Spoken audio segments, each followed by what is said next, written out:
Just to make sure, because I want to show this to other people so that shooting. Everyone just ready to talk about your iPhones. Like there's nothing that hasn't popped out. So, welcome everyone to Bad Fanfiction Bingo. What is it? It's bad fanfiction and it's bingo. Explanation over. What do we get if we win? Okay. That's actually quite interesting. Yeah. So you are all competing for fabulous prizes. We had the artist Crescent Script, who was here yesterday. She's not here today, unfortunately, but you can look her up on Facebook. It's Crescent Script, all one word. She illustrated 4 of the interesting OCs that we'll encounter in our stories today. We've got Madness Hooves, Glamour, who is totally not a Rarity Dragon ripoff, Raw Havoc, and Thunder, the Alicorn Colt, who's also crushing on Sweetie Belle. I like Raw Havoc. Raw Havoc's great. What we're going to do is I've got a bunch of stories picked out. We're going to read from these stories. And the thing with bad fan fiction is that there are a lot of really common cliches that pop up in them. So after we read each story, we'll list some of the more common cliches. If you have them on your card, mark them down, get a row, a column, a diagonal. You win. Just come on up and we'll give you your prize. Yes? So we do not fill in the card as the story goes on. We wait until the end when you call out the trope that actually came up. If it's quite obvious, you probably can. Yeah. And if at the end you feel that we missed something, call it out, because we probably did. But if you call out Deus Ex Machina and out of character for every story, then you're technically correct, but I hate you. So let's give a lovely hand to our host, Nikita.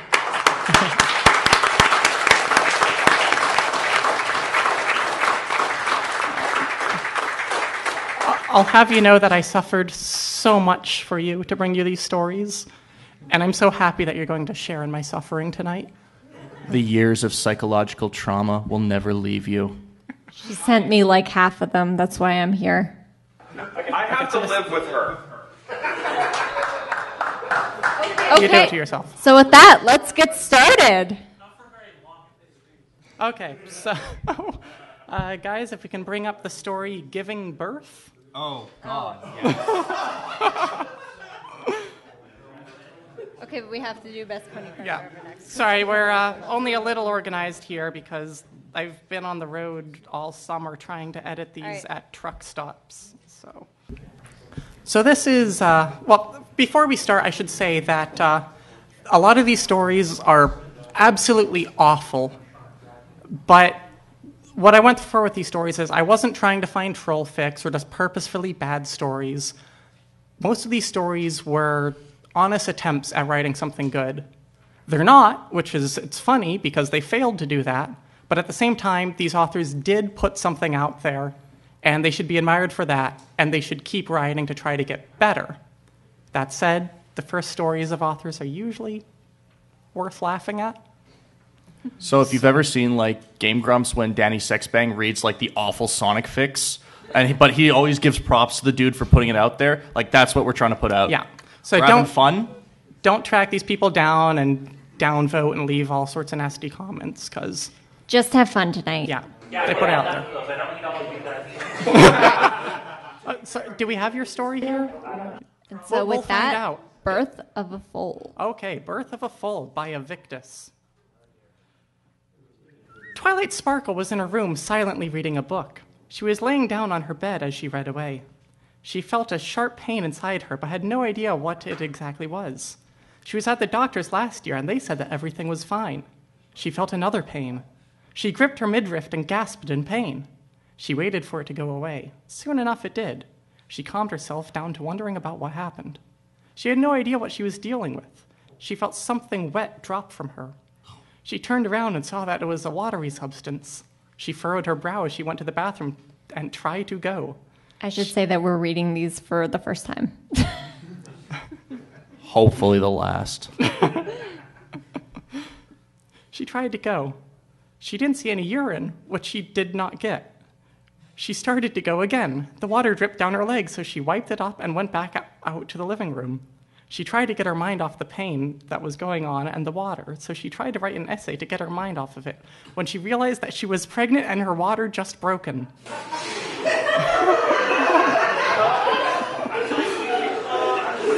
you sure we're on chapter 1 here? Oh, yes. This is the First paragraph? Yes. No, this is about the fourth. Does that count as pregnancy going faster than Rainbow Dash?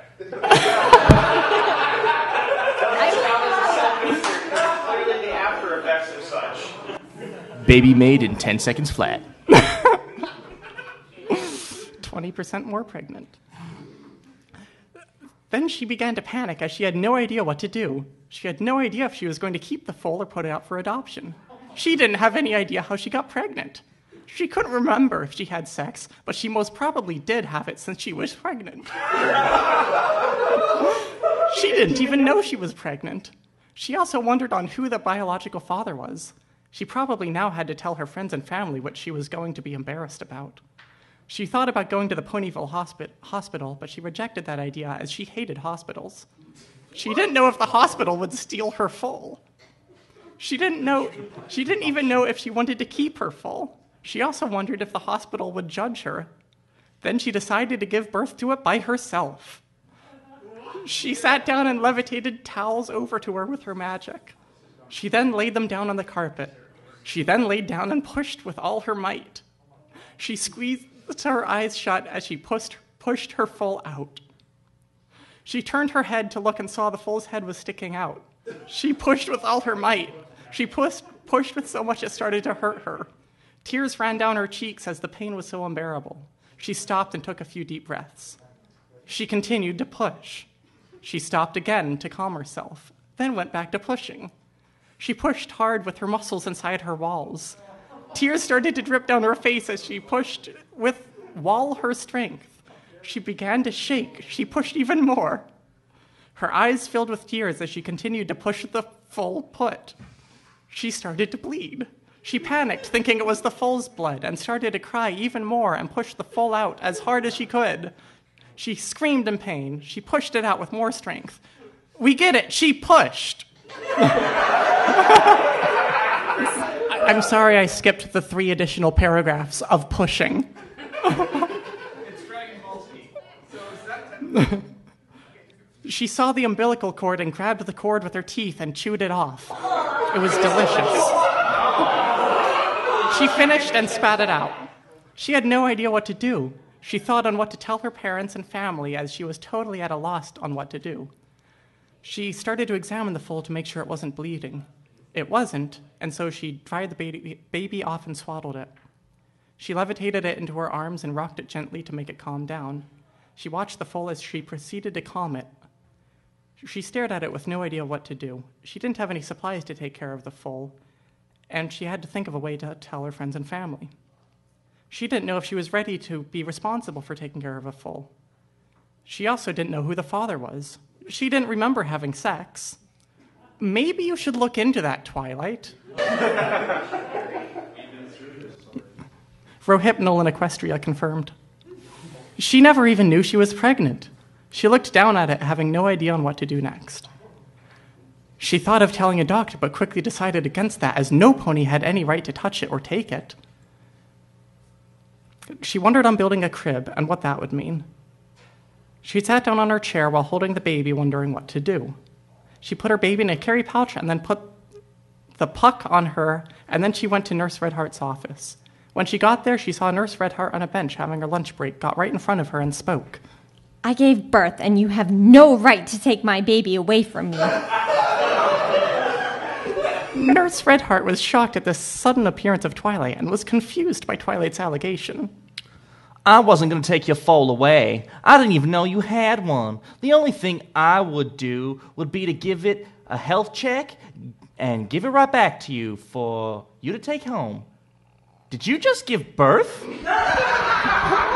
Yes! Nurse Redheart shook her head and spoke. I'm shaking my head.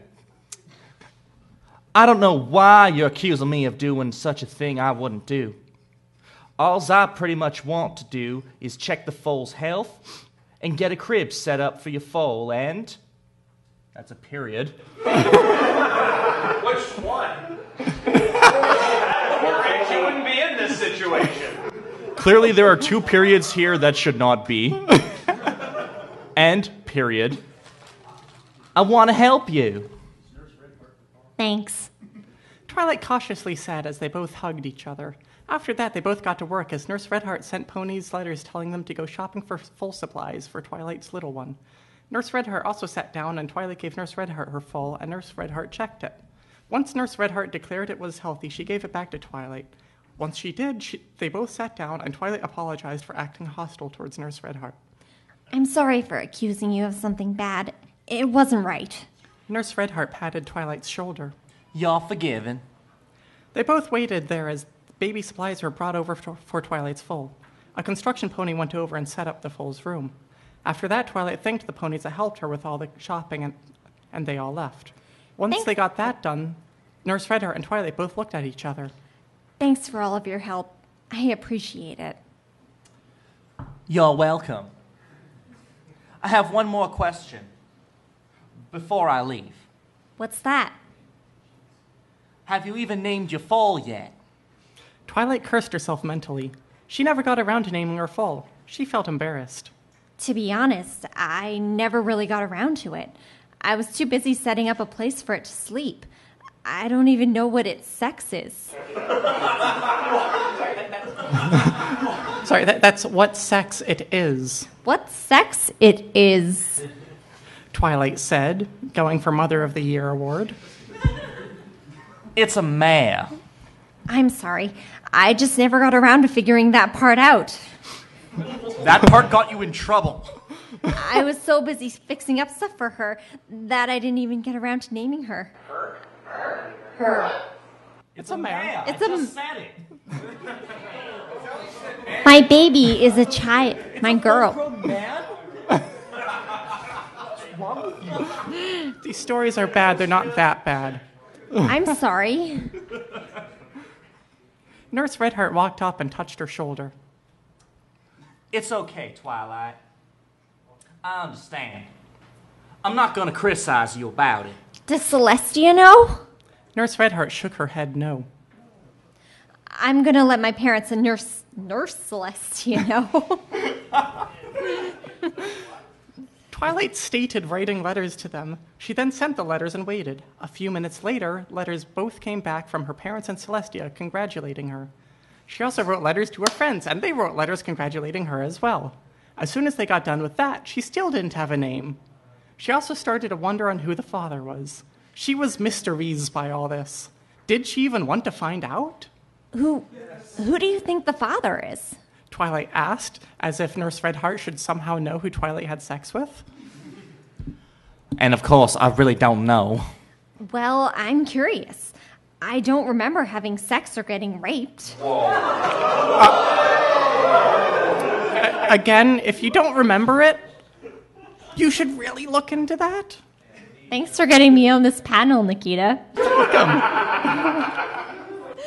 I'm glad we gave this the 18-plus rating. You're I'll just leave it at welcome. that. Nurse Redheart furrowed her brow and spoke.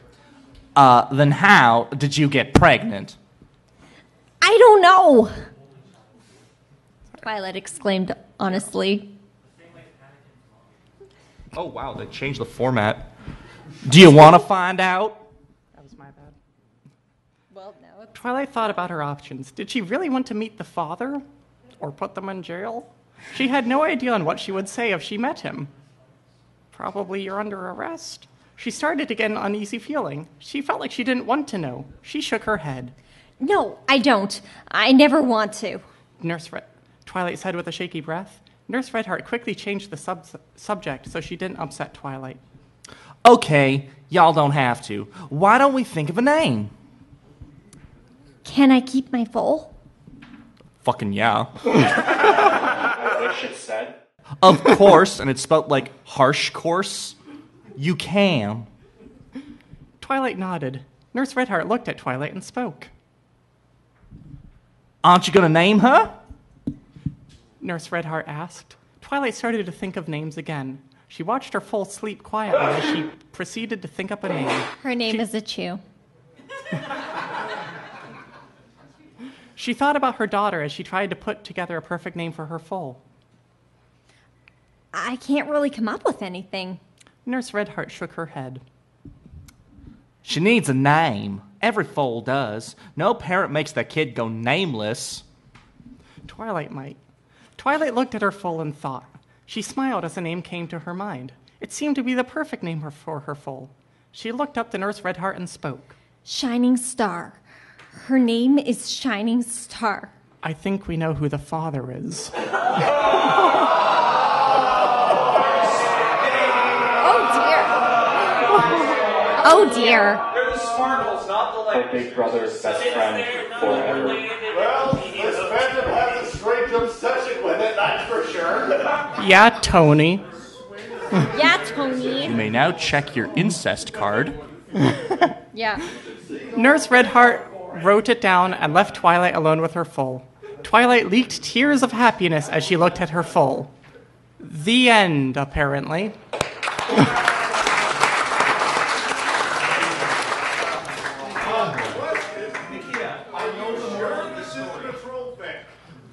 Okay, so here's the deal with this author. I am not sure.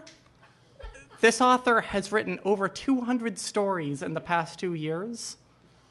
Most of them about 1,000 words long, all equally incompetently written. So, I mean, there's one thing to be said for persevering in the face of all the negative comments they've gotten.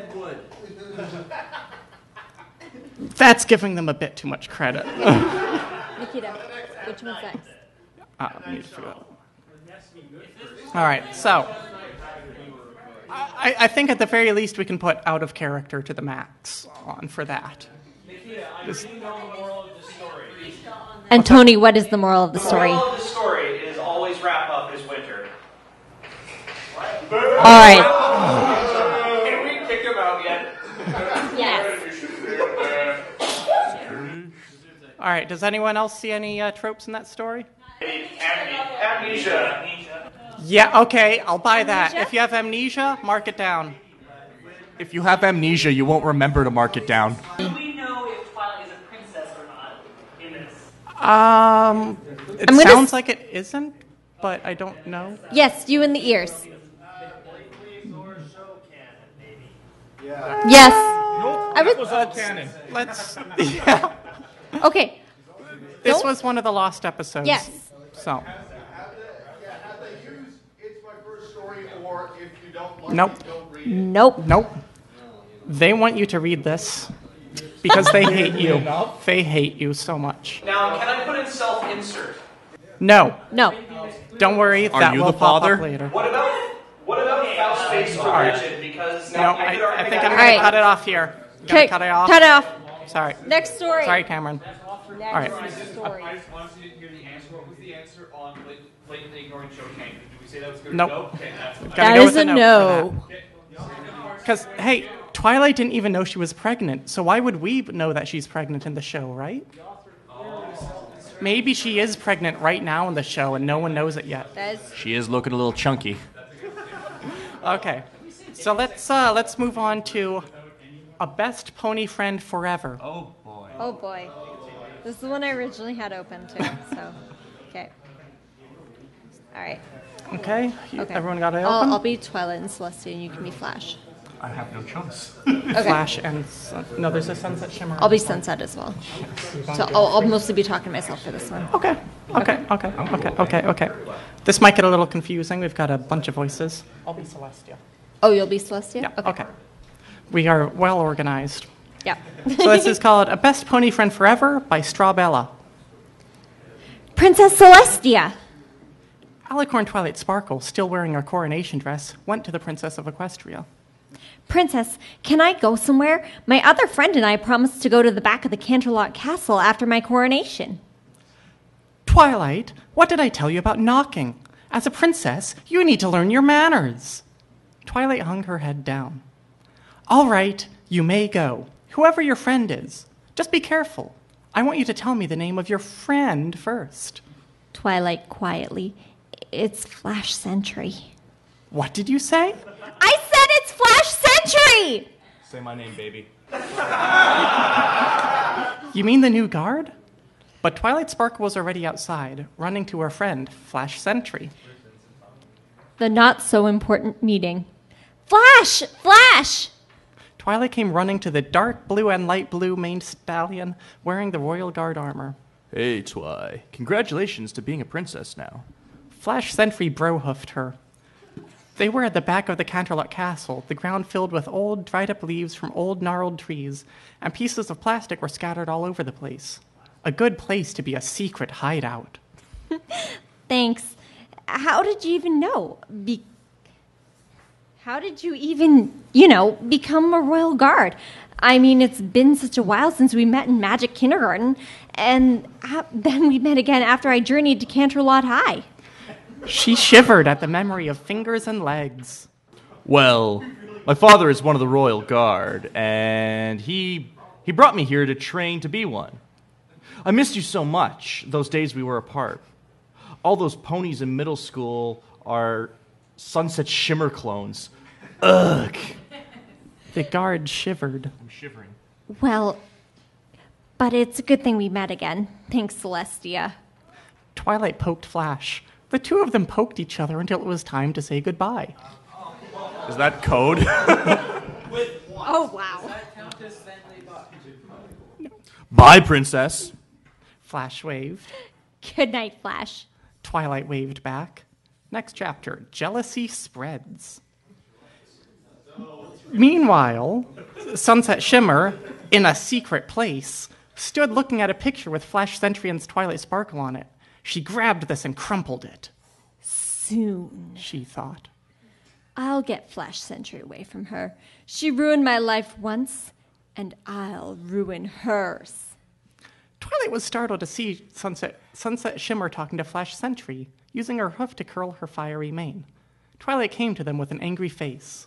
What's the meaning of this? Twilight pointed at Sunset Shimmer.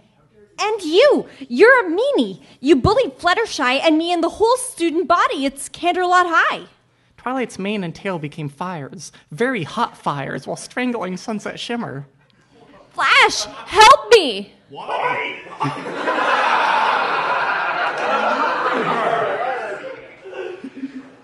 She's on fire. What am I supposed to do about that? I know, right? Flash did not know what to do. Pony started looking at them, confused on why the Princess Twilight Sparkle and Sunset Shimmer were fighting their heads off. That is when Princess Celestia came. Twilight Sparkle, Sunset Shimmer, go to the throne room, now! Twilight Sparkle and Sunset Shimmer hung their heads as they walked towards Canterlot Castle. Flash was petrified as Princess Celestia turned to him. Flash Sentry, you too. Flash did as he was ordered. When Twilight Sparkle and Sunset Shimmer already arrived in the throne room, which was still empty, they were muttering, I'll show you. But the both of them at the same time. I'll show you. But so we'll show us. Next chapter, a lesson from Princess Celestia. As soon as Princess Celestia and Flash Sentry arrived at the throne room, Twilight Sparkle and Sunset Shimmer quickly made space for him, making Flash confused, but sat between them anyway. Princess Celestia gave them a stern look. I know that both of you, Twilight Sparkle and Sunset Shimmer, namely both of you, are rivals and are my students. The two mares looked at the ground. And both of you like Flash Sentry. Flash, Twilight, and Sunset Shimmer blushed redder than before. I do not mean to humiliate you by telling the whole equestrian universe that the newly crowned princess and her fire-colored maned rival are fighting over one of the youngest and newest members of the Royal Guard. That sounds really bad when you put it that way. Flash, as one of the members of the Royal Guard, you should break the fight of Twilight Sparkle and Sunset Shimmer, which are their names, as I have mentioned many times before. No. Anything clever is not here. That's a good rule of thumb. But why did you not? I understand the fact that you, Twilight Sparkle, and Sunset Shimmer are the same age, and I am old enough to understand stallions and mares' troubles. Flash Sentry stood up. But princess, I didn't do it because I was afraid that it would only make it worse. Yeah, right. As one of the royal guard, it is your duty. You would break the fight if you even had enough courage. It does not matter if it would only make it worse, she said, the expert diplomat. Twilight, at last, having the chance to speak, stood up. Princess Celestia, I was the one who started it. I was jealous because Sunset Shimmer was Flash's first mare friend. I love Flash so much that I did not want any pony to steal him away from me. That was a mouthful. Princess Celestia shook her head, doubtful. Then why didn't you just talk it out? Twilight grew silent. Sunset Shimmer, do you have anything to say? Sunset Shimmer shook her head. She shook her head. She shook her head. Her head is shaking. Her head is shaking. You see, you are all young to fight over some stallion that you both like. Try to work it out. Equestria has nothing to do with jealousy and etc. It does actually say that one, yes. That is true. If Flash chooses the other mare, then it is all right. Now, if you do not mind me, I'll go to the dining hall to eat my chocolate cake. Flash, Twilight Sparkle, and Sunset Shimmer burst into laughter.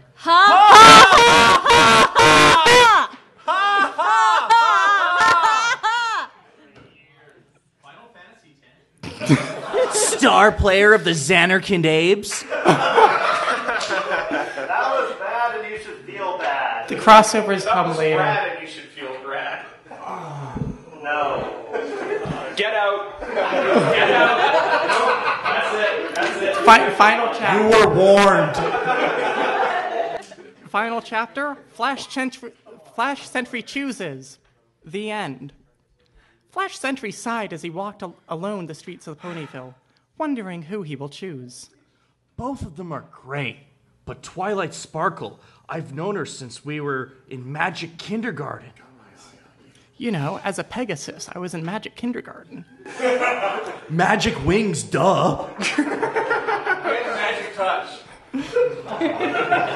That's a later story. And he ran to Twilight Sparkle. Twilight Sparkle was in her bedroom, sighing. Flash Sentry's image was in her thoughts. She was startled when Flash came. Running into her bedroom. Twilight, I choose you.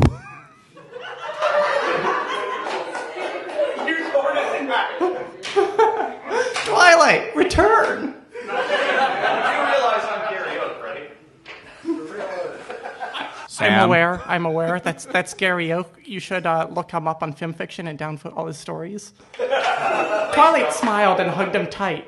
He did this too. And with that, they became a couple. The end. That was so terrible, I think you gave me cancer. Ha ha ha! Well, at least you won't have to live through as many sleepless nights now. Yes. And we got an air horn, we need the shots fired. Okay, question.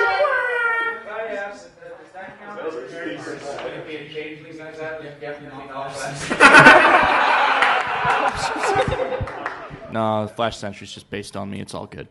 Yeah, sorry, no. Okay. Yes. Over there.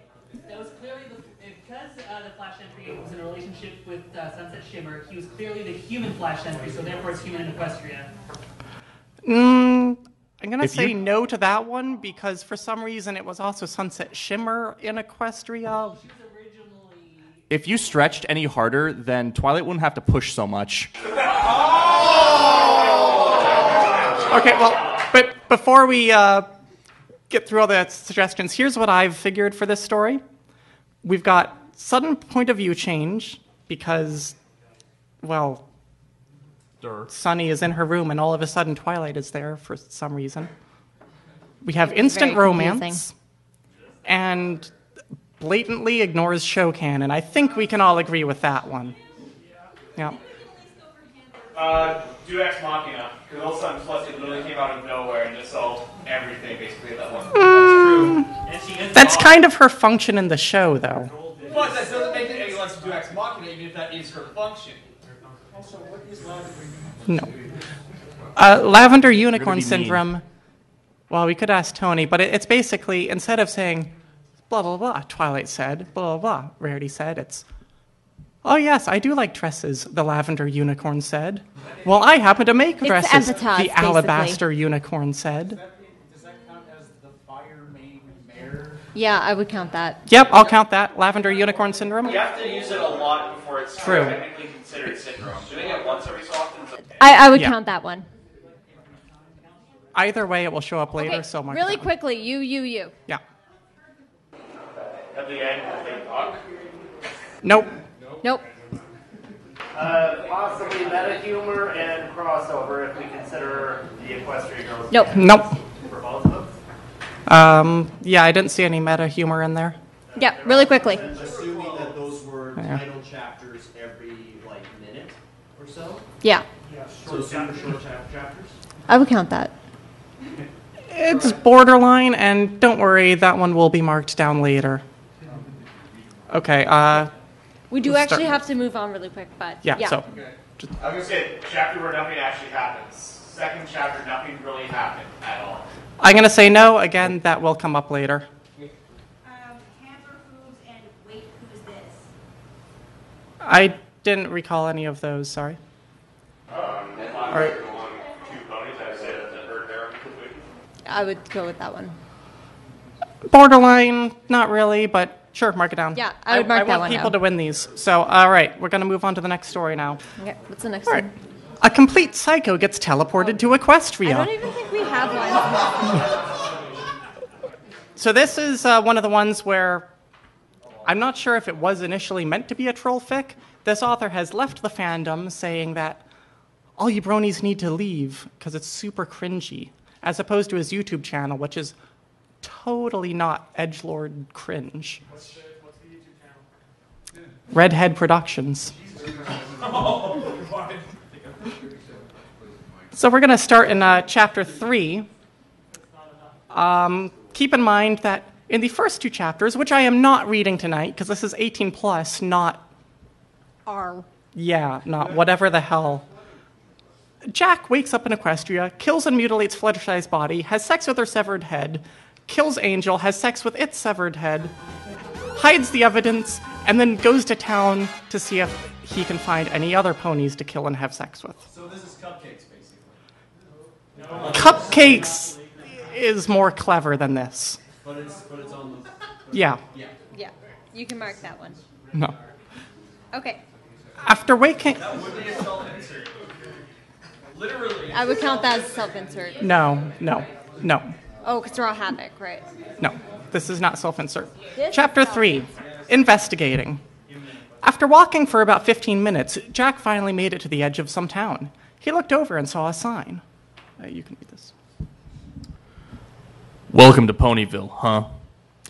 Guess there really is some town full of ponies.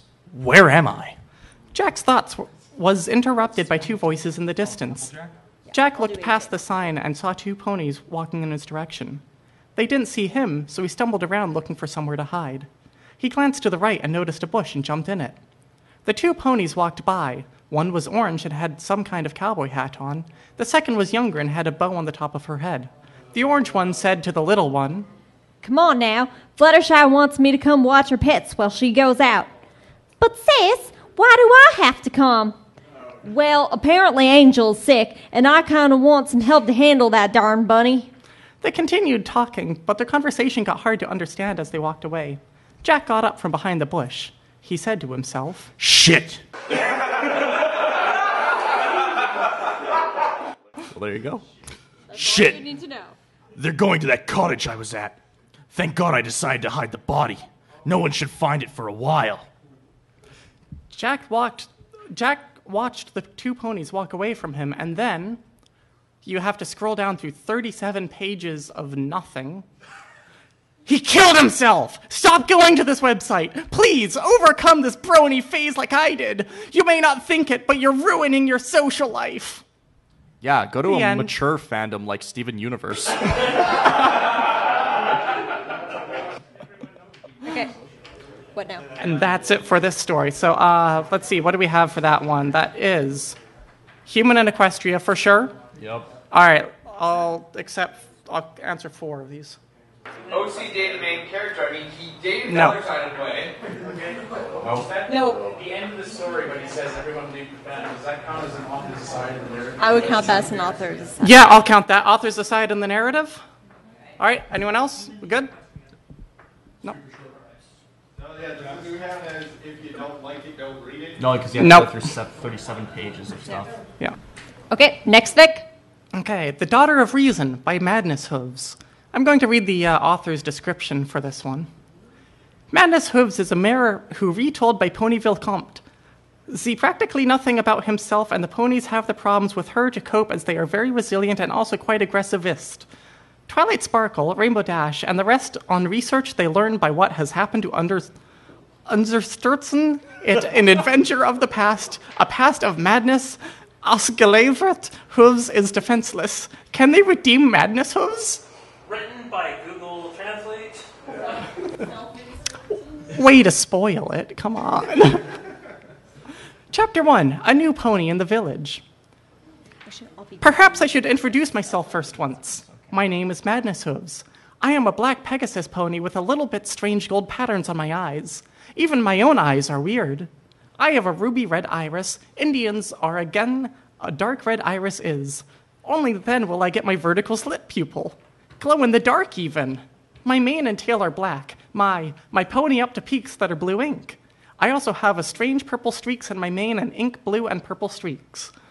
I was 16 years old and quite annoyed by the world. I put my middle finger up at the preps.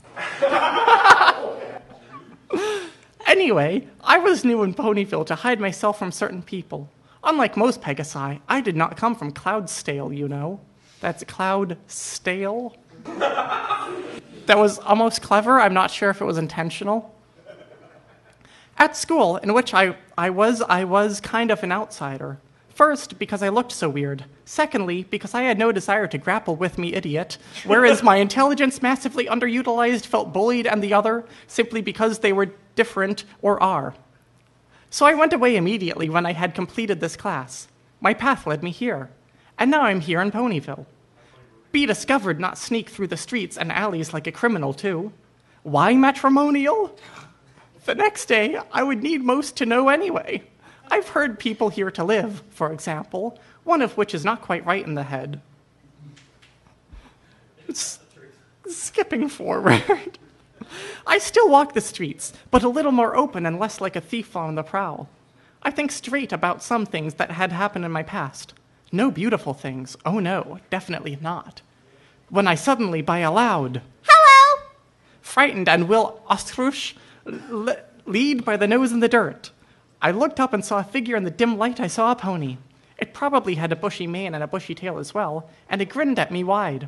I said nothing. Growled. You should probably get up. Lying with his nose on the ground. It said it was probably a pretty girl with a childish nature.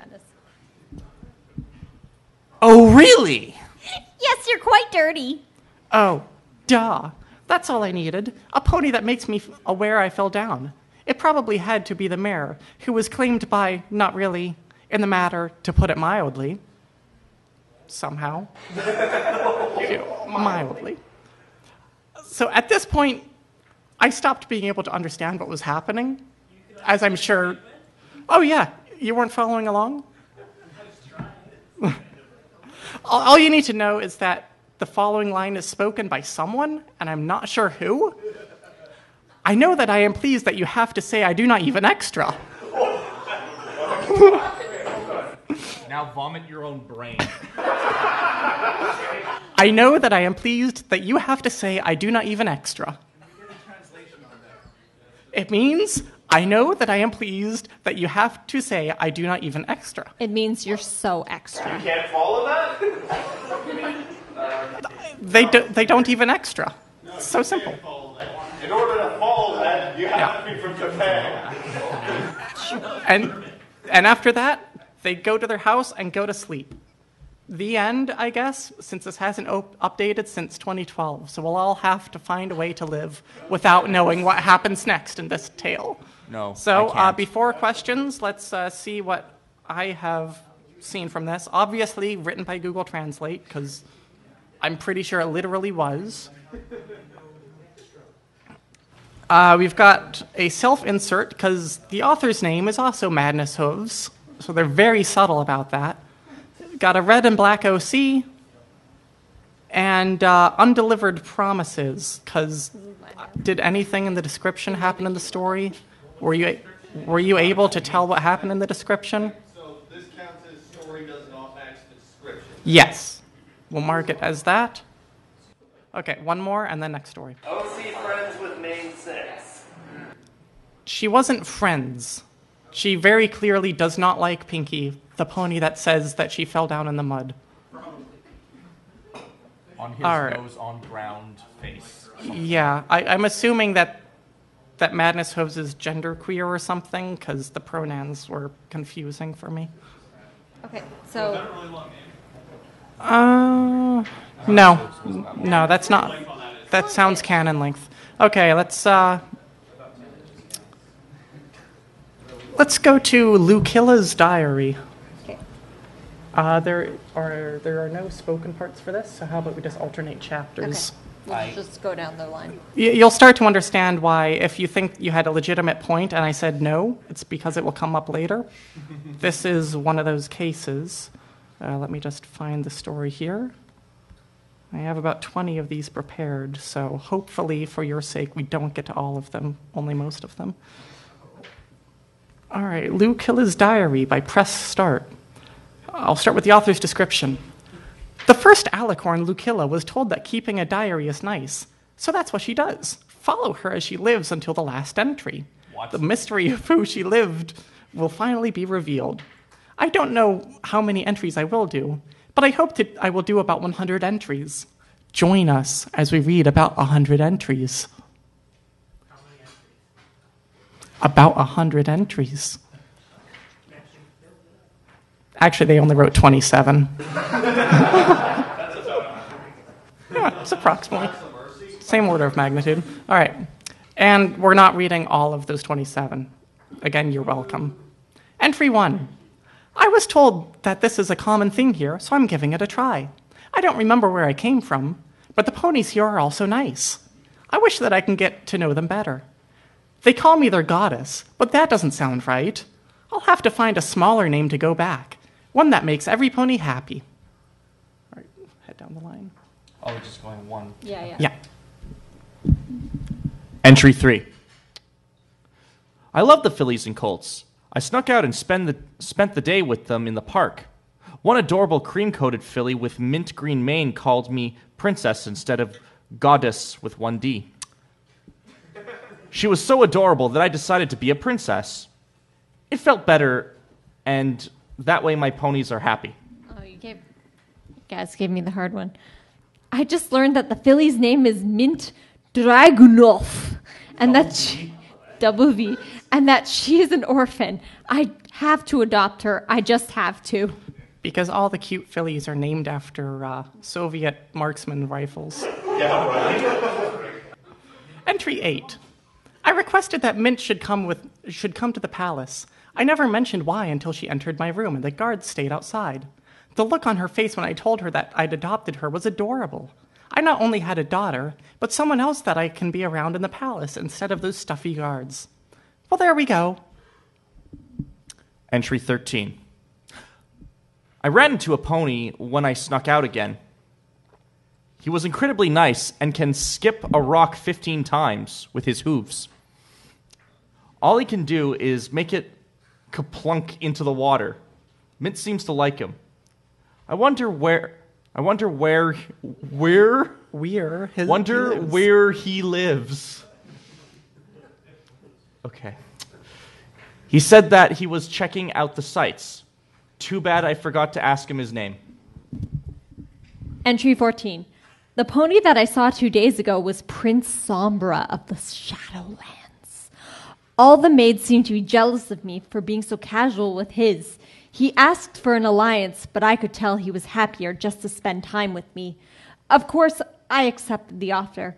After the business was done, Sombra, Mint, and I hung out in the garden. He promised to give me more visits. Well, I'd have him visit nonetheless.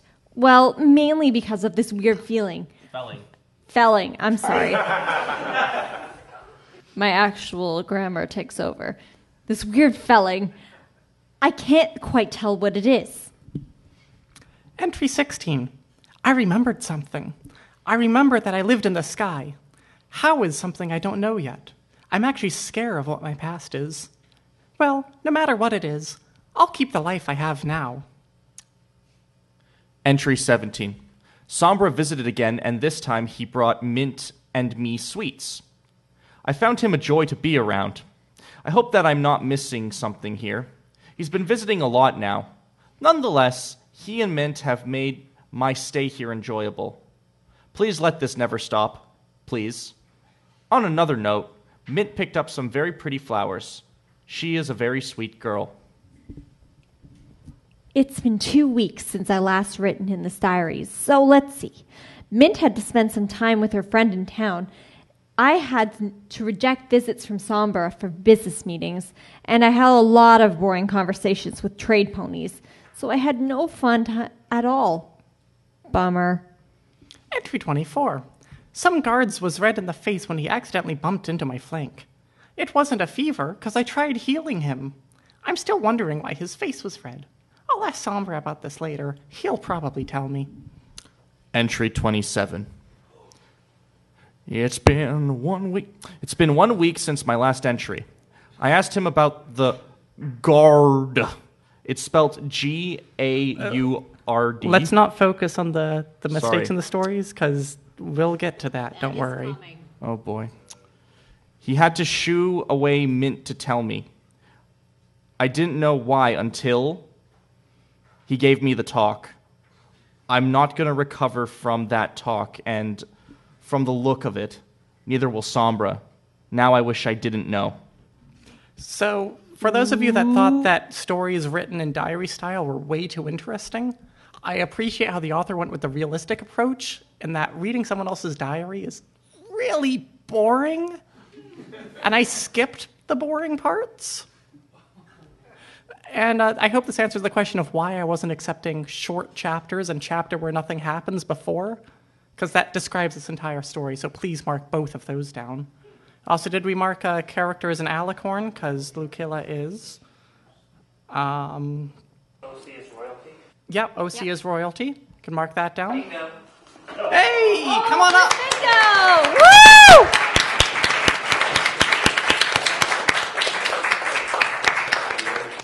That's actually a huge relief, because I wasn't sure if people could actually win. OC is royalty, human in Equestria, free space, super short chapters, blatantly ignores show canon.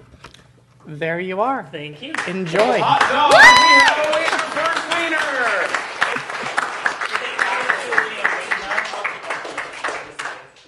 A winner is you. No, we're all losers. You are winner. Well done to our first winner. No. All right. We're an hour through the panel, so we're at the halfway point. We're going to change things up momentarily. We're going to play a slightly different game. So there's this author. What's his name? Neo Anderson. He is a human that can play music by thinking about it, project holographic images, usually of Mortal Kombat characters, can fly, can heal ponies by touching them. His stage name is the Disney Goth. Half of his face was burnt off by acid by Al-Qaeda.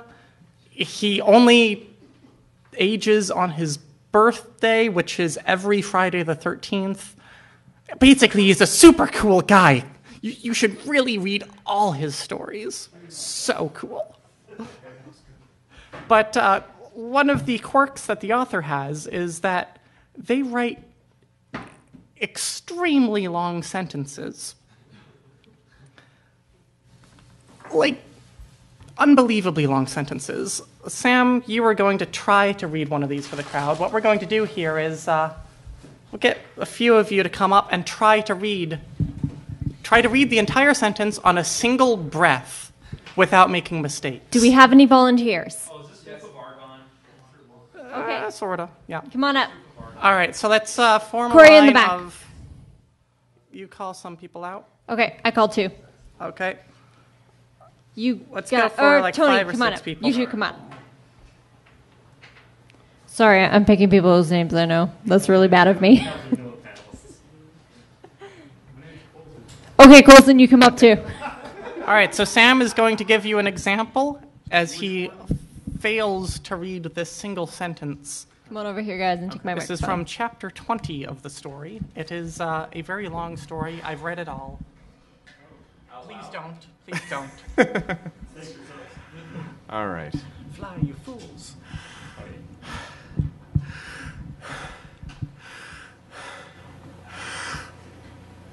The next day, Neo returned to Ponyville, where he was greeted by a crowd of grateful ponies that were thanking him for saving Equestria. He was their hero. When night fell, Neo had a concert in Ponyville. Every pony was there. Even Princess Celestia and Princess Luna were there. Neo came on stage, surrounded by a mist. He was dressed as the Disney Goth, and he performed a variety of heavy metal songs. Gun Love by Slade Craven, Razor Electric by Slade Craven, This Is the New Shit by Marilyn Manson, Doll, Dagga, Buzz, Buzz, Ziggity Zag by Marilyn Manson, Dracula by Rob Zombie.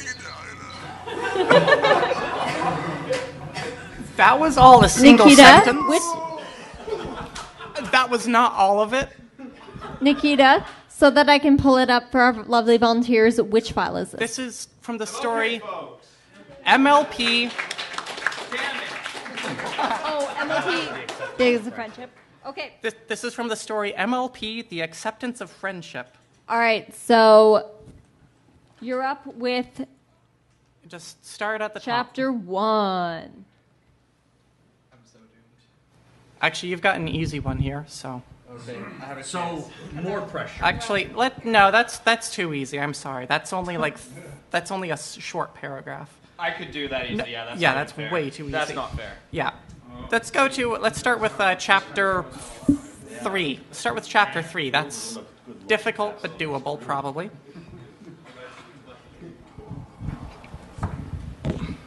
One breath. No mistakes.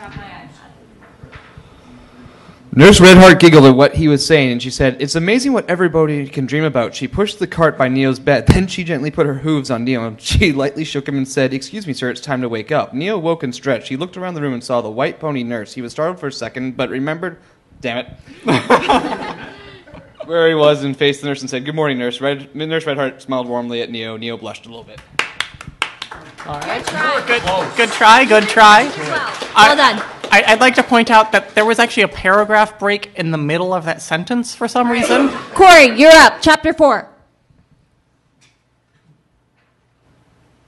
It doesn't stretch that far. You're gonna have to. Oh, that's what she said. Come hither. Okay, chapter 4. The ponies felt so bad, they practically cried with Neo. Then Neo said that his mother was never there for him, and she and Neo's father were never around. They were running the local government, and Neo rarely got to see them, and also had the sister who he rarely ever saw, as well as also had a brother who he mentioned despised. The ponies were shocked to hear what he said, and then he told them that his brother was racist against the Mormons. I lost it at racist. There were 2 more lines to go, so finish it up. He despised. The ponies were shocked. Was racist against abnormal people, and the friends who lived with Neil were abnormal, practically mutated. You'll find out who his former friends are later. And his brother hated them and was always mean to them. His brother even assaulted one of his friends. Thank you very much, Corey. All right, chapter 5. We have... Chapter 5, I'm sorry, that's another easy one. Oh, all right, Yeah, chapter 6. Yeah, let's do All chapter 6. right, chapter 6. Tony, you're up. Oh, God, what have I done? In which Twilight and Spike stalk Neo to a hilltop where it's revealed that he can fly around. Later that day, Twilight went out to see her friends. Neo was in a super good mood. Neo put on his black shoes, and he put on a pair of sunglasses with metal spikes around the lenses. Then he went outside and he began walking towards town, like John Travolta's character in Saturday Night Fever, as he performed a song with his mind as he walked towards town. People get up and drive Your Funky Soul by James Brown. As he performed his song, he walked gracefully and danced. Like in classical musicals, ponies watched him dance. Some just stared at him. Some enjoyed his dancing and his song. Some young ponies watched him dance and enjoyed it very much. I heard a few breaths in there, but that was still very good. Well done. All right, and our last volunteer up for Chapter 7. Let's go down to... Give him chapter 10. Chapter 7 is just a sentence in brackets. Okay, Yeah, no, that's just a summary. not count. Let's do a chapter 11? 11, I think. All Yeah, right, let's do chapter 11. 11. The second... No, let's do the first sentence there in chapter 11. Okay. Second sentence, chapter 11. It looks like the second paragraph. It's actually the second sentence. Do the ellipses count as part of it? Yes. You have to say ... No, I mean the brackets. Do I say the stuff in the brackets? Start with this part here and read the stuff in the brackets in that sentence. All right, cool. This story is a lot more complicated than it should be. You're talking into no microphone. He took my microphone. I'm making do with what I have. Well, I'm talking to my fist. Neo's white makeup had finally come off, but he didn't mind. He quickly put on the new shoes he got from Rainbow Dash. He went downstairs and saw Spike doing his regular chores. Spike saw Neo run out of the house in a kind of a hurry. He wondered why Neo was in a hurry, but then he went back to doing his chores. Neo walked down the road playing a song, Clockwork Orange March. He watched the field where he took his night plate. Where he got to the field, he played another song, Techno Syndrome 7, mixed by the Immortals, and he started doing Mortal Kombat moves.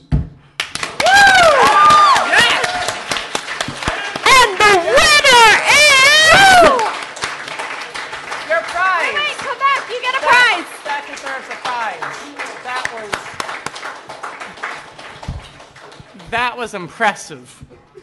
No, Thank please, you no very more much. of this story. So for that one, you can check off human in Equestria, if you haven't I already. think we already have that Okay. for Jack. Jack, the memorable character from A Complete Psycho. Who?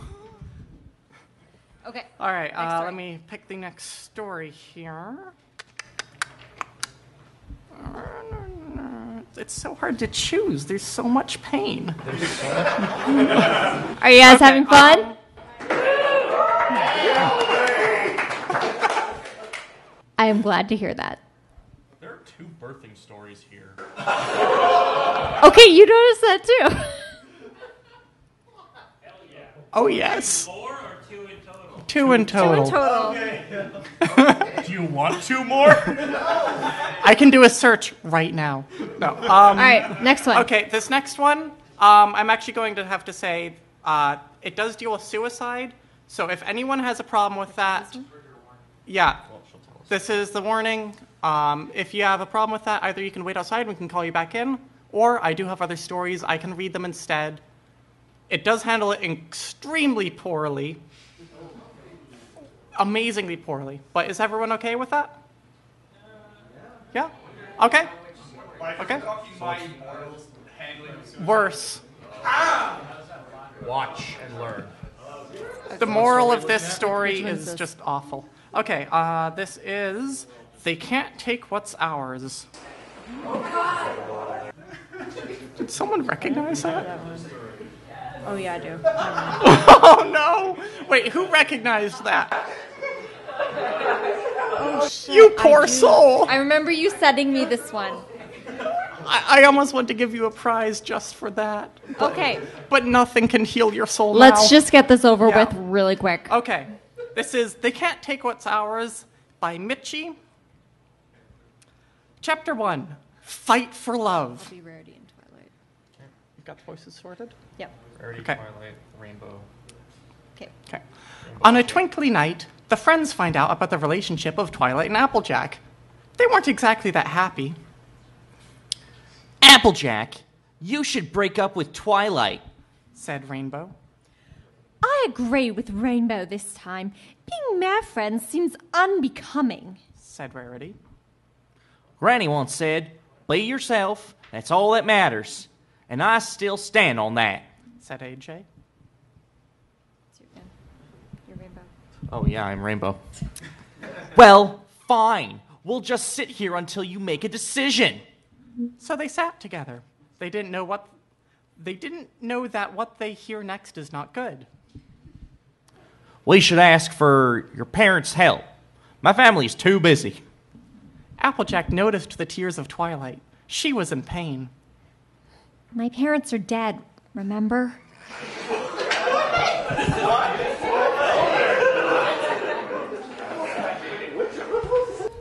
Twilight said that. Oh, yeah. I'm so sorry, Twilight. No, it's all right. Maybe we should do this. Applejack nodded in agreement. She was scared, but she wanted to be with her love forever. So they both grabbed a knife and went to their friends. The friends were very scared, but relaxed when they saw them put the knives on the floor. We've decided that that if you don't want us like this, we shouldn't be in here. What do you mean? Fluttershy stuttered.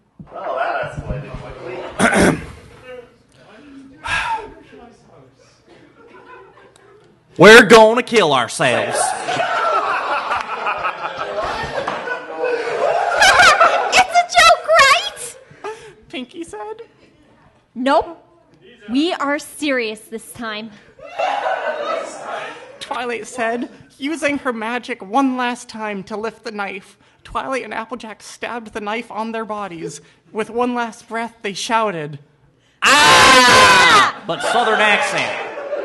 Then they fell to the floor. Blood splattered all over the ground. It was over. They died.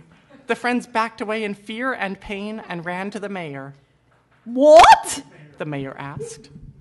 Yeah, Twilight and Applejack killed themselves. It was totally rad. Wait, that actually... No. Their bodies are 20% cooler.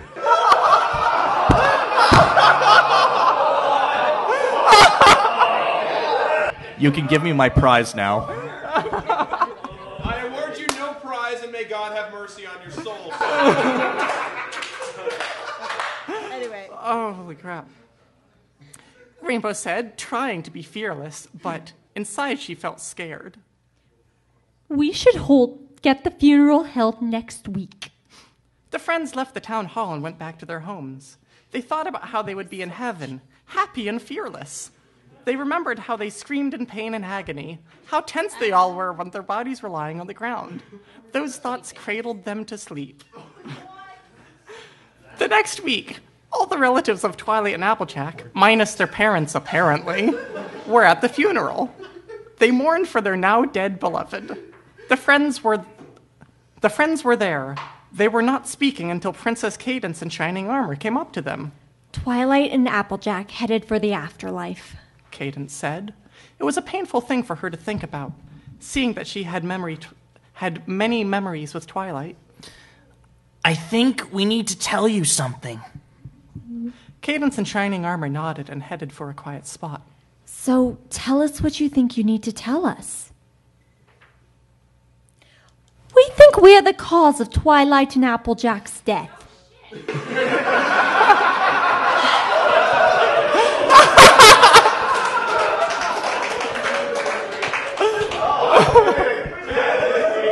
Hey, you, come clean up.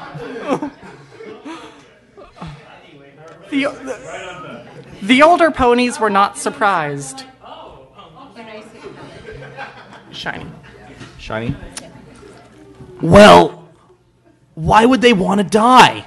Shining armor asked. The friends knew where this conversation was headed. We thought mare friends were unbecoming. Fluttershy said. You shouldn't judge a book by its cover. The friends stared at her, confused. After all, Twilight was the book pony. What Cadence means is that Twilight experienced as much pain as Applejack has when her parents died. Yes, Twilight's parents died mysteriously, though I thought it was the yellow flag disease.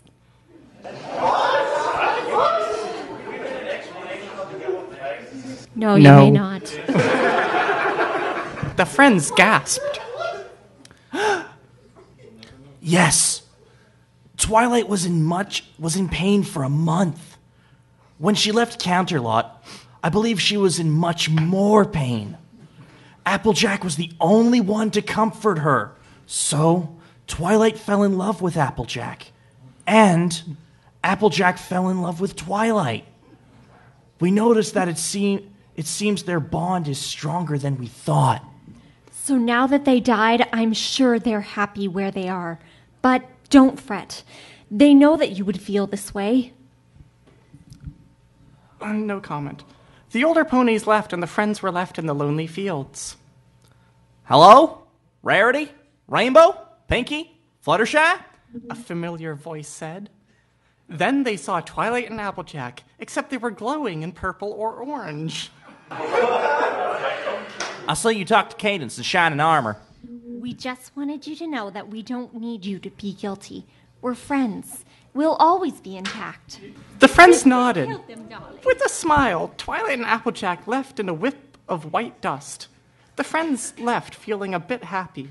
They missed their friends, but at least they didn't have to deal with them being gay and everything. It doesn't say that. No. No. God, no. But it's hard not to read into that. Okay. The next day, they saw that all the houses were not the same. Ever since the death of the two mayors, they weren't welcome for some reason. It wasn't a pretty sight. Though, something changed in the next few days. They were welcomed again by many. There was a spark glad that they plot thought thread was wrapped up. given by the dead mayors. So as long as your dead friends come back as ghosts, everything's okay. Oh, that's how Star Wars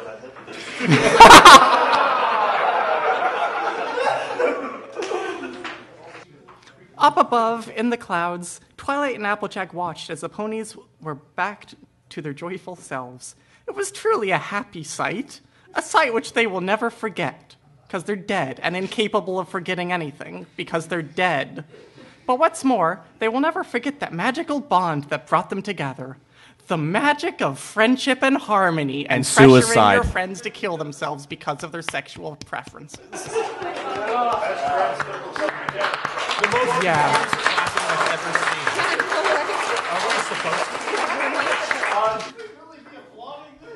No, of all the stories, this is one that I think actively deserves your hatred. This is offensively bad. Yes, you in the blue. Yeah. Applejack the homophobe? Even though it's like everybody else in the story that's a homophobe. I would count that. Yeah, I would count that one. Fine, I'll count it. Count it. It's not legit, but I'll count it. We got a... What? 20% cooler and jet fuel doesn't melt egg. Nope. We got a bingo! Woo! Come on up.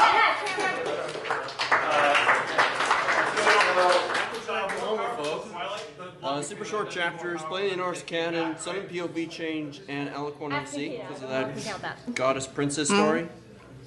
All right, I will. Hooray! I did not mishear anything. Third winner, you guys! Let's give a hand! Yeah. If you want to keep it, then Yeah, I want to see how much more of these I can just... all of them, probably. I'm Nikita, afraid I won't Cameron have has enough a prizes. quick question. Yes. So in this case, I'm honestly curious about this one. More powerful than Twilight on the grounds that the love between her and Applejack actually caused them to ascend past the mortal That's plane. more in reference to character. Yeah. But that is Twilight too, so. But it's their love. That is But not it's Twilight's counted. love. Well, sorry, no. Okay. Disqualified. What's the next one? Show me what you got. Okay. Deus Ex Machina, because they kind of came back from that. Yeah, I'll count that as Deus Ex Machina. Deus Ex Machina is counted. Coming back from the dead to tell your friends that they shouldn't be sad that they forced you to. Yeah. Yeah. In the back, we have a question? Yes. Yes, we did call that one already, but if you don't have it, then mark it down. Yeah. Instant romance. Okay, this next one, we're going to do something a little different again. So with reading these stories, you don't get to see all of the spelling mistakes and the punctuation mistakes, and everything wrong with some of these stories. So this next story, My Time in Equestria, we're going to play a game. Every time there is a mistake, I'm going to ring the bell. I'm only doing it for this story because it's going to get really annoying really quickly. All right, so we're going to get Alex to do the narration for it because... I'll do the voices then. Okay. Because it's hard to narrate and hit the bell nonstop. So basically, you're going to become the cowbell person. This story does not need more cowbell. So you just want me to start from My Name is Mike? Yeah, give me a minute. I need to bring it up so I can No see all the worries. mistakes. What's it called? My Time in Equestria. Yep. Okay, this is by Super Rainbow Dash. And I'm just going to read the author's description quickly here. Go for it. It's... Let me get this down here. It's not every day you get transported to Equestria. Wait, never mind. Anyway, my name is Mike, and I went to Equestria. How did I get here? Why am I here? Why me? Do I want to stay here or not? Oh well, maybe the princesses can find out. But I got a little visit from some pony whom you may ask, read, and find out. My name is Mike. I'm 7.5 feet tall, and I have snow white hair that is in a ponytail. I'm in my house right now just watching TV. Brony, that's why I have no friends. After I told I loved the show, they called me weird and walked away. So I live alone, not family, no friends, no nothing. I can't really care about anything right now. Am not scared of anything. Am never happy, nor am I sad. I always have a straight face. My eyes are a ash gray color.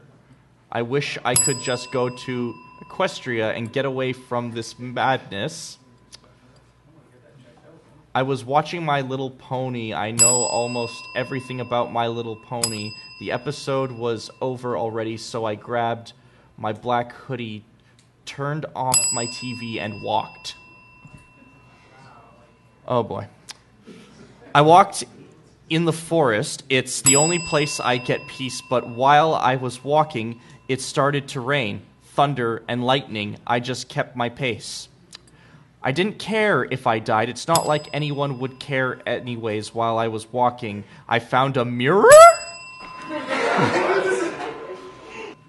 I picked up a rock and threw it at it. It went through the mirror. The rock went through right through it. Wait, what? It's a song or something.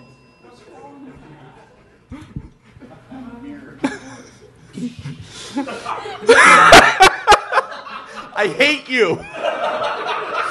This is hard enough. Do you want me to take over? This is the first time I have ever confused. I put a hand on the mirror. My hand went through it and walked through the mirror, and I ended up in the Everfree forest. I heard a faint sound of glass shattering behind me. I looked and I saw the mirror on the ground shattered. Oh, well. I need to find Twilight to see if she knows how I got here. I said I walked to Twilight's place with my hood. I looked down the whole time to avoid any eye contact. I was at Twilight's place. I knocked on the door. I heard hoof steps. I saw a purple aura surround the door. Twilight looked at me with confusion. Can I come in? Oh, sure. Twilight said. I walked in. I had to duck because I'm way too tall for her door. To avoid any mistakes, I sat down. Twilight walked over to me. What are you? I'm a human from planet Earth. I said bluntly. Twilight's eyes widened. Oh my gosh, a real human! I covered my ears. She quickly calmed down. Okay, now that you're calm, my name is Mike. I'm Twilight. Your name is Twilight. I know you and your 5 other friends are the elements of harmony. Rainbow Dash is loyalty, Applejack is honesty, Pinkie Pie is laughter, Fluttershy is kindness, Rarity is generosity, If Spike is even your friend. I said, then stopped to catch a breath. Then there's you, Twilight Sparkle, brother of shining armor, sister-in-law to Princess Cadence, personal student to Princess Celestia, and the element of magic. I said bluntly. Twilight's jaw dropped in awe. How did you know that? I have to report this to the princess. Eventually, Celestia showed up. I came as soon as I heard the news. She looked over to me and walked to me. She looked down at me. My back started to hurt, so I stood up and cracked my back. I looked down at Celestia. I was far taller than her. She looked nervous. Hello, I'm Mike. She quickly tried to mask the fact that she was scared. Hello, I'm Princess Celestia, sister of the Princess of the Night, Luna, who was once jealous about have everyone like the day better than the night, so you sent her back to the moon for 1,000 years, and she came back as Nightmare Moon at twilight, and her friends beat her, and then you turned her back into the mare we know today, Luna. Celestia looked like she saw the sun being put out with water. Her jaw dropped. Wow. Do you like bananas? This is going to be the best life I have ever had. I thought. Celestia snaps out of the trance she was in. How do you know all of this? It's you again. I have my ways. Or he read the papers, since everyone in the kingdom should have known this by now, so I'm not really sure why she's surprised. Well, I want you to go to Canterlot with me. Okay. I walked beside Celestia to the chariot with her. Every pony stood in shock, and I was taller than her. We got into the chariot and fly off. I looked off in the distance, looking not happy nor sad, just blank. Celestia tapped my shoulder. I looked at her, and she looked at me closely. What beautiful eyes you have.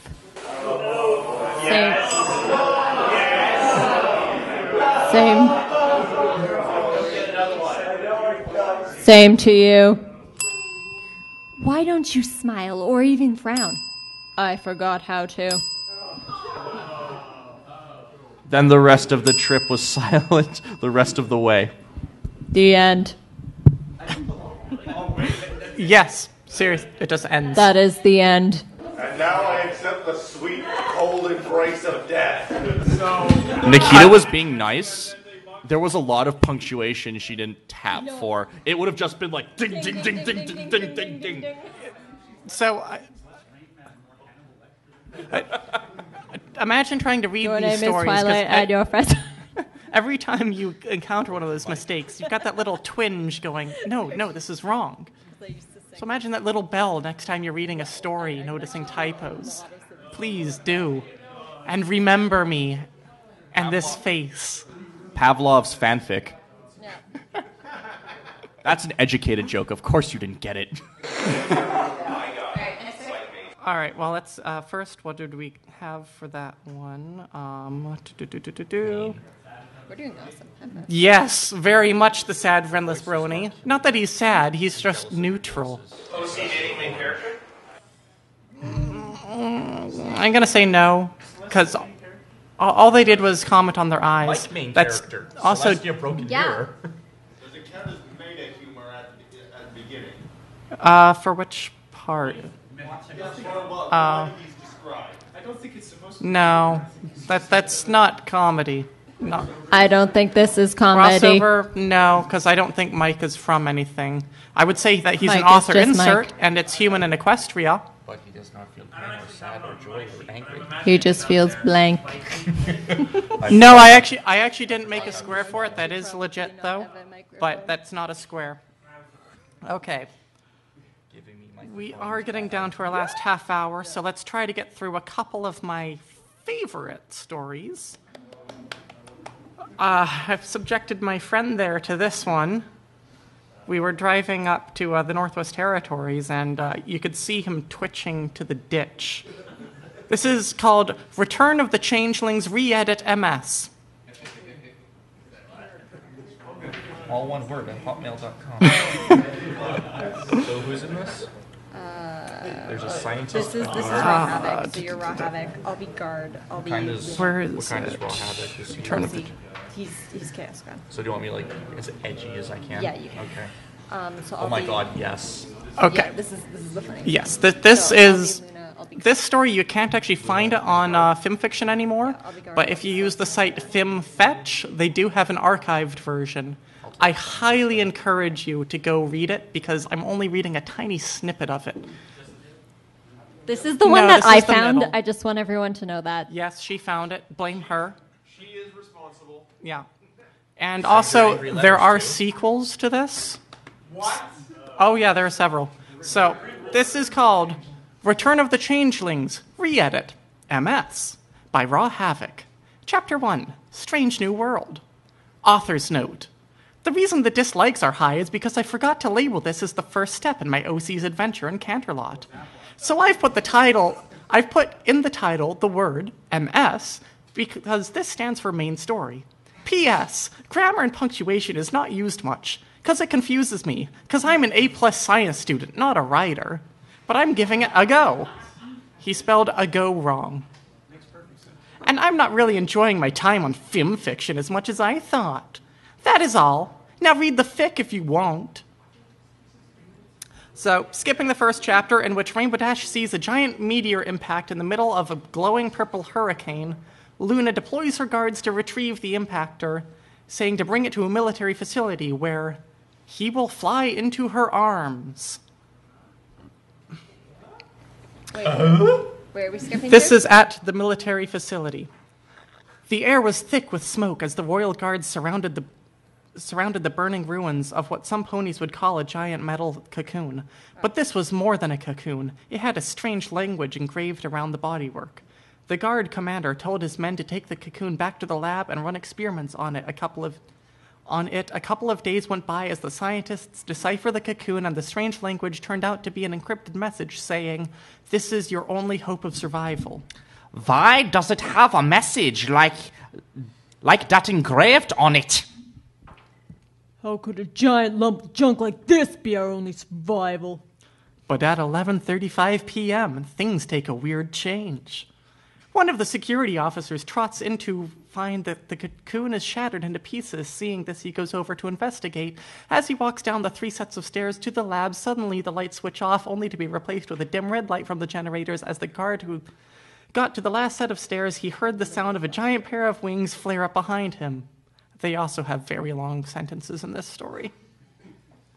The officer turns around to see who it is as he points his glowing horn in the direction of where he last heard the sound. At first he sees nothing until he turns around to be greeted by an alicorn with soul-piercing red draconic eyes and pitch-black stripes across his body, and his coat an ashen gray with wings that from afar looked metallic but were actually covered by armor that blended well with his wings, whose feathers had a special reflective quality to them, rarely seen in an equine.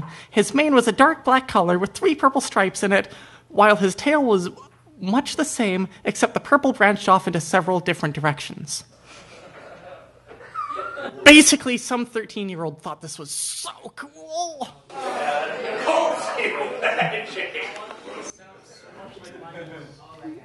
The security officer falls to the floor in horror as the strange alicorn slowly comes closer and closer. The officer backs away as the alicorn trots toward him until he is backed into a corner, unable to get anywhere else. The officer watches in fear as the alicorn gets really close. The security officer puts his hooves over his eyes. He hears what he thinks will be his final words he'll ever hear were, "What the fuck are you doing?" The alicorn asks, with a confused look on his face. The officer takes one of his hooves off of his eyes. The unknown pony is holding out one of his hoof toward the officer. "Let me introduce myself. My name is Raw Havoc. What's yours?" Silver Glaze. "Hey, Silver Glaze, is it? Can you tell me where I am, by any chance?" You're in the Equestrian Mountain Military Experimental Facility. Silver Glaze answers after he gets up from the floor. "Is there any way out of here by any chance?" Silver Glaze silently points up at a vent on the roof. Havoc, looking up at the vent, says, Looks wide enough. He takes to the sky toward the vent, ramming into it with his horn, trying to get it off until Silverglaze shouts out to Havoc. You can always take the vent off with magic. You know that's what the horn is used for. I knew that! After a bit of struggling, Havoc finally takes off the vent. He then throws it to the ground. See you later. Havoc said with a small wave. Then he rockets through the vent shaft out the building, breaking the sound barrier into his new home of Canterlot. And then he actually immediately crashes because he's not used to flying with feathers. And he wakes up in the hospital in Chapter 3, where we're going to pick up now. As Havoc, catching up with Luna, he relished something rather odd. He's never been able to run this fast for this long before. Havoc looks down and looking at his reflection on the squeaky clean floor and says, Oh, mother of God, I look ugly. But intimidating. He looks back up, greeted by a white alicorn with a picture of the sun on her rear legs and a floating mane with the colors of the sun. Hello, I am... Yes. The sun is the Aurora Borealis, apparently. I am Princess Celestia. What is your name? Havoc looks up at Celestia. Well, isn't the gentleman supposed to introduce himself first before the lady? But anyways, I am Havoc. Celestia looks down at Havoc and replies, Well, you're very well-mannered, aren't you? Your name in Canterlot is Prince Havoc. Havoc looks up at Celestia in surprise. What? I am a prince. Thank you. Celestia looks at Havoc with a grin as Havoc was jumping around the hallway like a wee school colt with the joy Havoc exclaims. Celestia interrupts Havoc, joyful jumping. Since you're staying in Canterlot, you will share Luna's room. Havoc stops in midair. Havoc. Oh, wait. That's... What? You will share Luna's room. Why? I'll point out that any editing mistakes are my bad because this entire story had 0 paragraph breaks. Luna walks up to Havoc and says, Because was my request that you sleep in my room and in my bed. I guess that will work. Havoc then walks away. He wasn't glad when he heard he had to sleep with me. Luna said with a tear in her eye. Celestia, showing her sister some sympathy, says, He will warm up to you soon. It's just a matter of time before he does. You're right, sis. Now, you can get on with your real duty, or go find Havoc. Luna goes into her room and continues on with her work. 13 minutes have passed, and Luna is settling down to do her royal duty when an ear-piercing thunder roar comes out of nowhere. Luna ran to her balcony only to see a giant metal flying machine roaring past her side of the castle, vibrating and moving furniture and rocking lights back and forth. Celestia runs into Luna's room, shouting, Are you all right, Luna? Seeing Luna on her balcony, looking into the air, Celestia stands next to Luna. What are you looking at, Luna? Luna looks back at her sister and replies, You just missed the most awesome flying machine we will ever see. Since it has been 3 days since the massive hurricane hit Ponyville, the town had recovered and rebuilt their homes. The glowing purple hurricane that happened in the first chapter. That is Raw Havoc. Raw Havoc somehow caused. Don't worry. So they've just rebuilt. They hear thunder, but they don't see anything in the sky. 3 minutes later, Rainbow Dash turns around to go back home. She looks up one more time, and she notices a black dot in the sky getting bigger and bigger. But she notices that it's not getting bigger, but it's getting closer. And it's really close to the ground, and it's coming in really fast. And before Rainbow Dash could say anything, the flying machine passed over the town's streets, breaking the sound barrier, bursting out a thundery, ear-piercing roar that rocked the ground and smashing every window in Ponyville. Rainbow Dash looked up and realized that she wasn't the fastest flyer in Ponyville anymore. So yeah, you can mark that one down. The rest of the chapter is, for some reason, this flying machine murders a bunch of Pegasi. I'm actually skipping it. We're skipping that. It's less interesting than you would think. Just imagine a bunch of Pegasi being shot with rockets. I know, that's the boring part of the story. That's where this guy, lost it. He said, no more. Yeah, thanks for that, Rob. I'm really glad. Yeah. So we're going to pick up in Chapter 5 when one of the Pegasi has crashed into the ground. I sense the fear that will ensure my victory. The Alicorn said, punching the black Pegasus in the face. Stop, please, stop. The black Pegasus replied with a tear in his eye.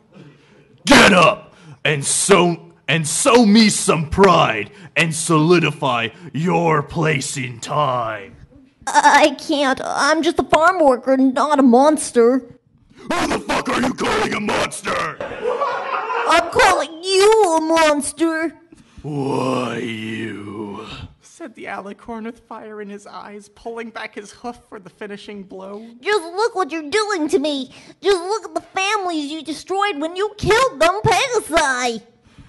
The black Pegasus looks up and the Alicorn's horn dims down. The Alicorn turns his head and says, But now I don't have it in me to end another life.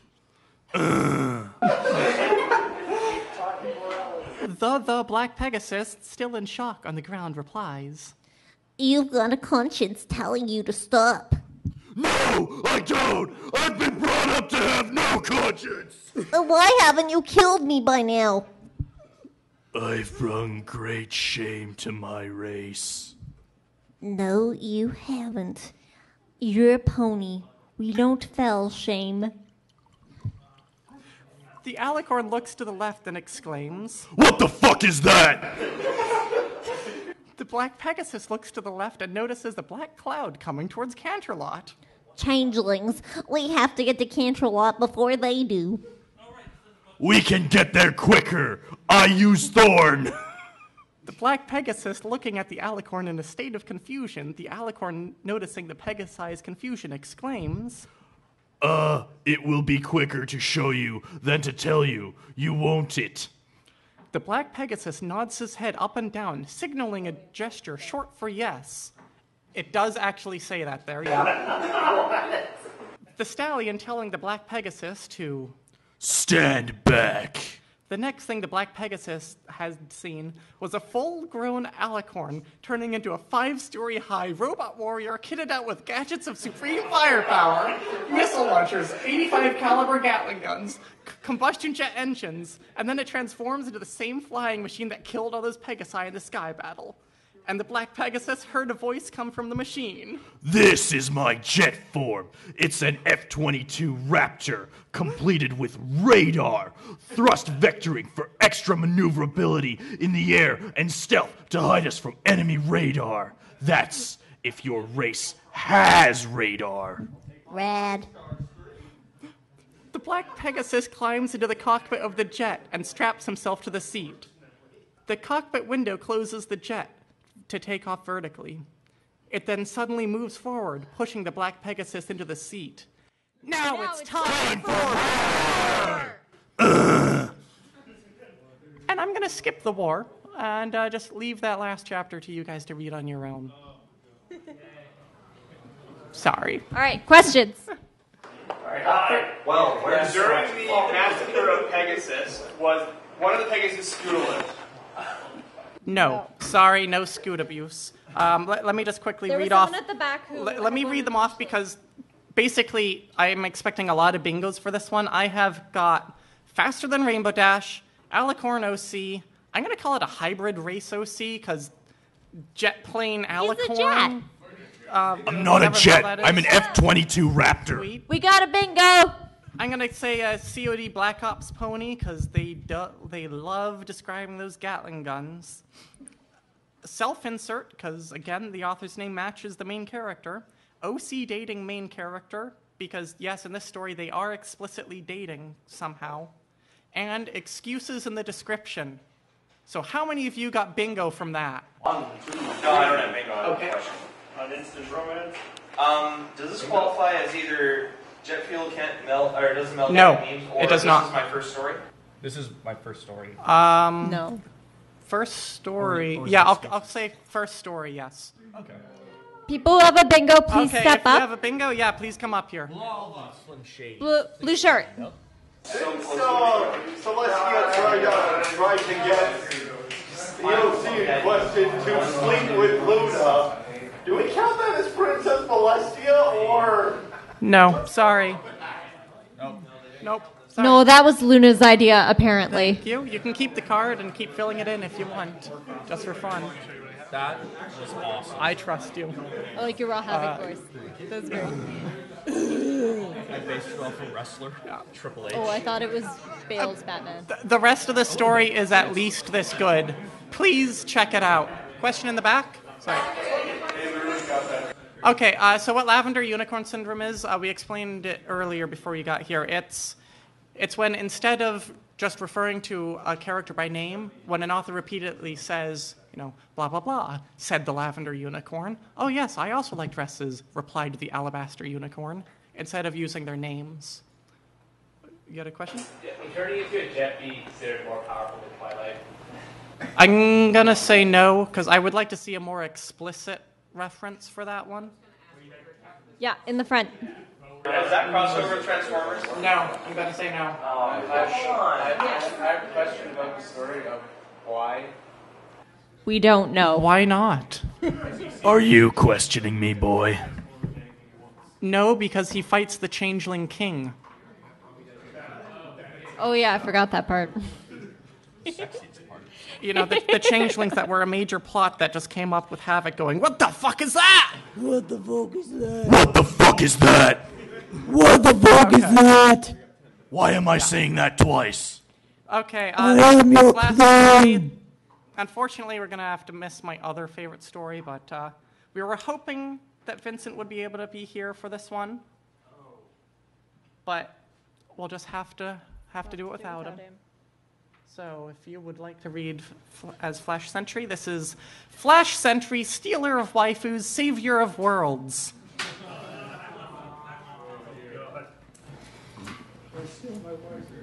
Okay, I have got to bring up a couple things for this one. I'm the next best thing. I am a waifu hunter. Yeah. It's actually perfect for this story. Oh, so Flash Sentry, Stealer of Waifus, Savior of Worlds. Oh yeah, this one is the one where I'll legitimately say it was written to be ridiculous, but for some reason it has a lot more downvotes than upvotes. I really don't get it, because I love this story. Because people don't know what irony is. People don't understand art, okay? Art. All right. Flash Sentry, Stealer of Waifus, Savior of Worlds by Sonnet Fiction? Yeah. Chapter 1. Flash!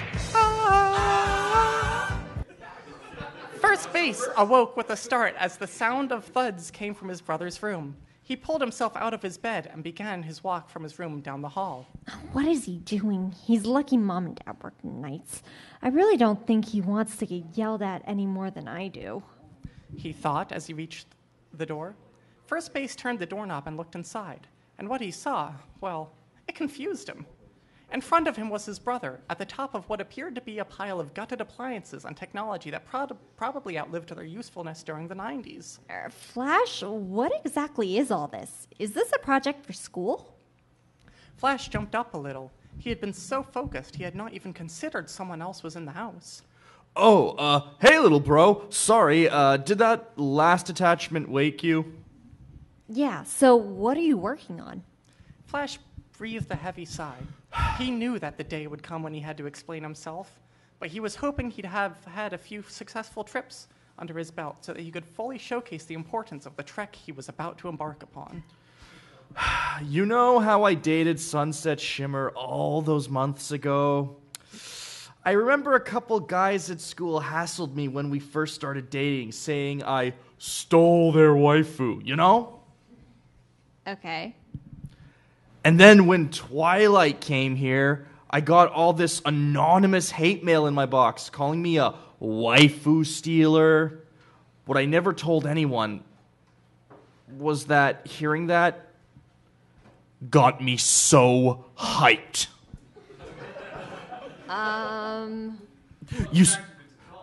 You see, waifus are the scourge of the world.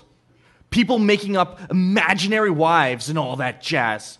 It's crazy, but it goes beyond that. Waifus are ruining the balance of our very existence. Wait, huh? Flash, what are you talking about? I'm still unsure what you mean by a waifu. It doesn't matter. All that matters is that people imagining themselves married to people that they aren't actually married to. It's creating realities I don't care to consider. The Prime Universe must be protected from these fanfics about life, both real and unreal. And for so long, there was nothing I could do about it. But then, Twilight arrived through that portal. Initially, I had been nervous about the prospect it had created. I thought that our prime universe had been overtaken by an alternate one, and that realities were breaking around me. Flash, you're getting really sweaty and your left eye is twitching. I've lost my spot. But then, as I was volunteering... But then... Wait. Okay, I'll read a spot for him. But then, as I was volunteering at the homeless shelter, a man talked some sense into me and inspired me to use that portal to start my way around fixing everything.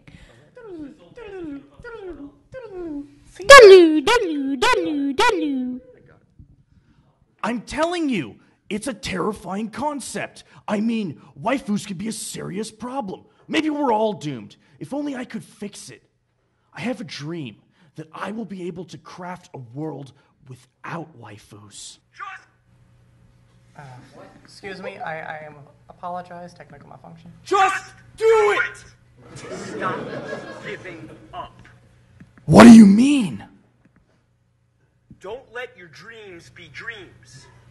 Yesterday, you said tomorrow. So just do it! Make your dreams come true! You're right! I have all the tools I need right here! So just do it! I have the portal and some technical know-how, but I don't know how to build a dimensional transporter.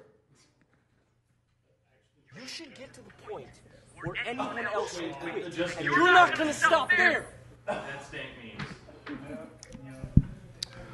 You're so right.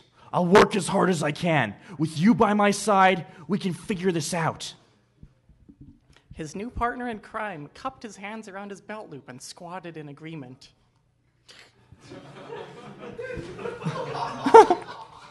Back to present day. That man became my mentor on that day, and thanks to his guidance, I have done it. I have built my dimensional portal, and now I can head to universes all over existence and stop the waifu menace. What I'm about to do, I do because of you, my brother, you, and your future. Flash looked upon his brother proudly as he reached for the switch. He pulled the lever, and the machine pulsed for a few seconds. Finally, the large area inside the dish in the center developed an ethereal light, and soon the entire space inside of the area of the dish had become a dimensional gateway. Whoa! How is it doing that? It's just like my mentor said it would be. How it works isn't important, Firsty. All that matters is that I can now go to other dimensions. I want to test out a few random dimensions and begin my trek before heading back. The question is, where to go? There's so many waifus and so little time.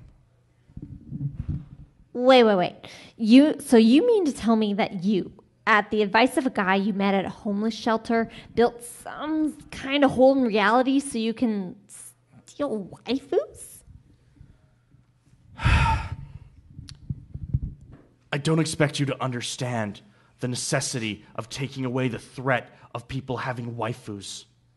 All I ask is that you trust that I am doing this, not because I'm an impressively attractive ladies' man, but because I want you to be able to live in a safe universe. Heck, a safe multiverse. And how do you plan on stealing the waifus? That part is simple. Flash began. Once I integrate myself as a possible love interest for people's waifus, they will collectively lose it and seek other waifus. Little do they realize that by dividing up between a decreasing number of options, the waifu power gets spread and easier for the universe to mitigate. God, this is long. I realize one man alone cannot steal all the waifus, but perhaps my actions will inspire more good people to join my cause. First base stood for a minute in awe of the sheer amount of confused nonsense that his brother had just said.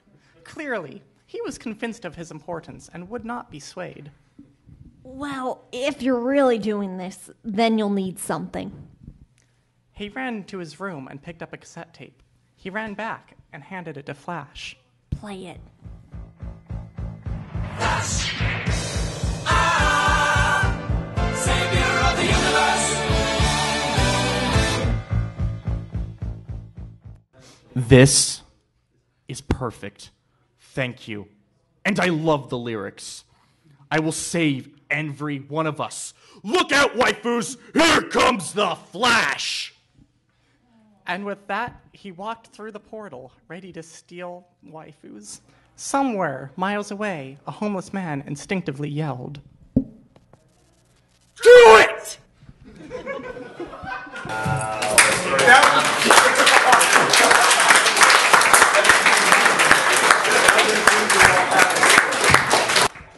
Why did that get downvotes? I don't get it. That was perfect. I know. It had Shia LaBeouf, it had Flash Sentry, it had Queen. First base.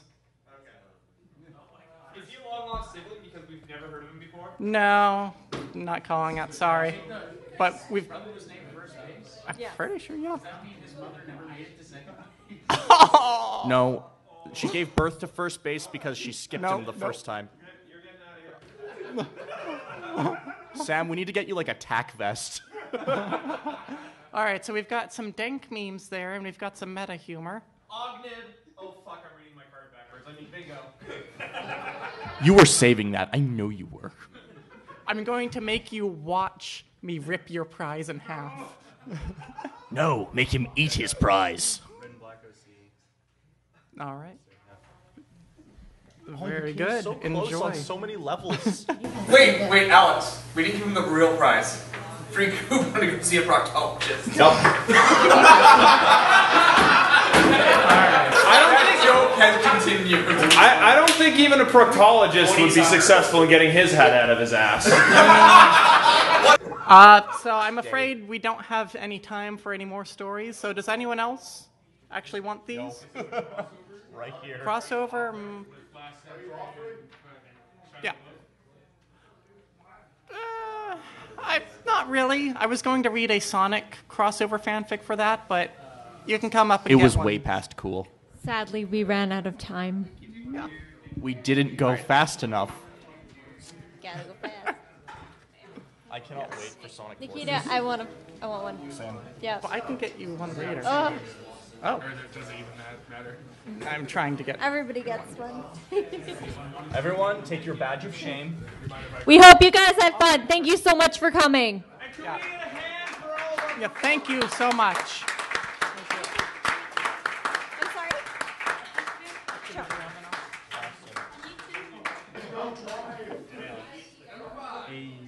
Just to make sure, because I want to show this to other people so they'll cheating. Everyone just let it talk to your items. Like there's nothing that has popped up that you would use. Change them. I was wondering, does count as a chain?